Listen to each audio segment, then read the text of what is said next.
Chair తీసుకోకండి, chair తీసుకో.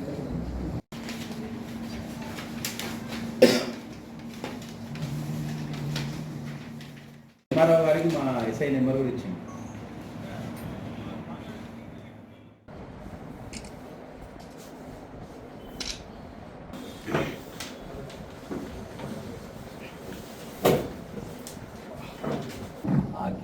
ఇక్కడిక్కడనే రూమ్కి వెళ్ళి రావాలి.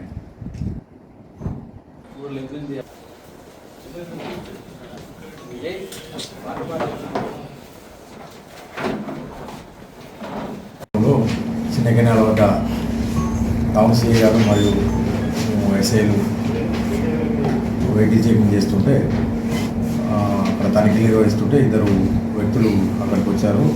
వాళ్ళు ఏంటంటే పాత నేరస్తులు విభూతి శేఖరు అండ్ గుమ్మాల వెంకటేష్. వీళ్ళని పట్టుకొని విచారించారంటే వీళ్ళ దగ్గర దొంగ సొత్తు మొత్తం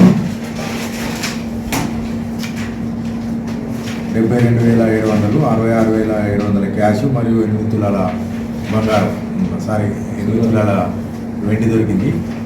వీళ్ళు ఏంటంటే గతంలో పాత నేరస్తులు చాలా కేసులలో కూడా ఇన్వాల్వ్ అయినారు. గతంలో వీళ్ళ మీద దాదాపు 10 కేసులలో కూడా ఇతడు విభూతి శేఖర్ అంటుడు వీరికి కన్విక్షన్ అయి ఉన్నది. తర్వాత వీళ్ళు జైలు ఉన్నప్పుడు ఈ 7 గుమ్మాల వెంకటేష్ తోటి పరిచయం అవుతుంది. అంతకుముందు ఈ విభూతి శేఖరు దేవాలయాల దొంగతనం చేసేటోడు. దేవాలయాల దొంగతనం చేస్తే ఏంటంటే అప్పుడు కన్విక్షన్ వచ్చింది, అందులో ఎక్కువ డబ్బులు దొరుకుతలేవు అని చెప్పి ఈ శేఖరు దోస్తానం పట్టిన తర్వాత వీళ్ళు ఇళ్లలో దొంగతనం చేయాలనుకుని ఏంటంటే నవంబర్ 23లో వీళ్ళు జైలుకి వెళ్ళి రిలీజ్ అయినాక కలుసుకుంటారు.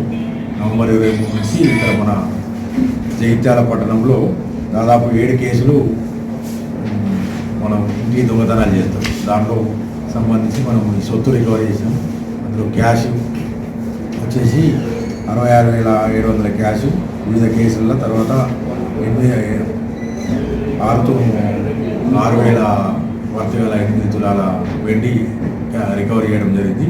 వీళ్ళు మొత్తం 7 కేసులలో గత జనవరి నుంచి ఇప్పటి వరకు జగిత్యాల పట్టణంలో జరిగిన 7 హెచ్బి అఫెండర్లు అంటే హౌస్ బ్రేకింగ్ దాంట్లో వీళ్ళు నేరాన్ని ఒప్పుకున్నారు. దానికి సంబంధించి క్యాషు మరియు అతని నిధుల దగ్గర మొబైలు తర్వాత ఈ వెండి రికవరీ చేసుకుంటూ వాళ్ళకి నేరస్తులను రిమాండ్ తరలిస్తారు.